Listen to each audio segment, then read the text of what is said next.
حضرت سیدنا ابو بکر صدیق رضی اللہ تعالیٰ عنہ کو آپ کی امامت کا جو باب ہے، آپ کی جو امامت ہے اور اس کا جو مرتبہ اور مقام ہے، اس کا اندازہ اس بات سے لگایا جا سکتا ہے کہ باقی جتنا بھی صحابہ کرام تھے ان کو امام بنایا گیا ایک دوسرے کے مشورے کے ساتھ۔ آج کے ہمارے دور میں اگر کوئی امام مقرر کیا جائے تو ہمارے مشورے سے کیا جاتا ہے، لیکن یہ بات مسلم ہے کہ حضرت سیدنا صدیق اکبر رضی اللہ تعالیٰ عنہ آپ کو امامت کے مرتبہ پر فائز فرمایا امام الانبیاء نے۔ آپ کو امامت کے مرتبہ پر فیض فرمایا خود رسول خدا نے۔ تو آپ کی امامت اور آپ کی صداقت، اس کے تو کیا ہی کہنے کہ جن کی صداقت کے گواہی خود خدا دے، جن کی امامت کے لیے خود خدا فرمائے، تو ان کا مقام اور مرتبہ کیا ہوگا۔ یقیناً ہماری زبانیں، ہماری ذہن، ہماری عقلیں عاجز ہیں اس بات سے کہ سیدنا صدیق اکبر رضی اللہ تعالیٰ عنہ آپ کی شان بیان کی جائے، لیکن آپ کی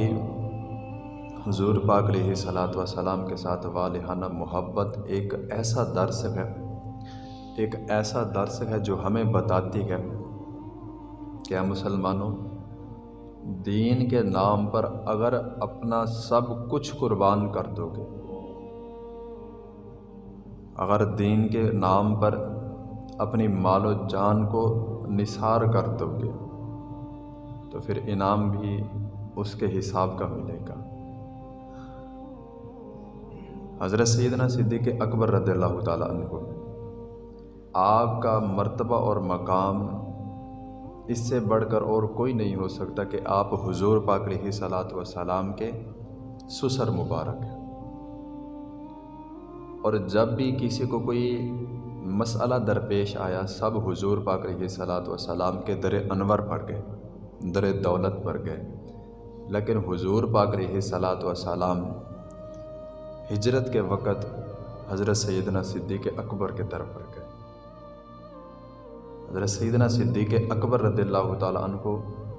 نہ کہ آپ بلکہ آپ کی صاحبزادی اور آپ کے نوکر، آپ کے جو غلام تھے، وہ بھی حضور پاک علیہ الصلاۃ والسلام کی خدمت میں رات دن کوشاں رہے، اور آقا کریم علیہ الصلاۃ والسلام نے فرمایا کہ ابو بکر کا جو دین پر احسان ہے، میں نے باقی سب کے احسانات اس دنیا میں اتار دیے، لیکن جو ابو بکر نے دین پر احسانات کیے گئے اس کا بدلہ میں نہیں دے سکا، اس کا بدلہ قیامت کے دن رب تعالیٰ اپنی شایان شان کے مطابق عطا فرمائے گا۔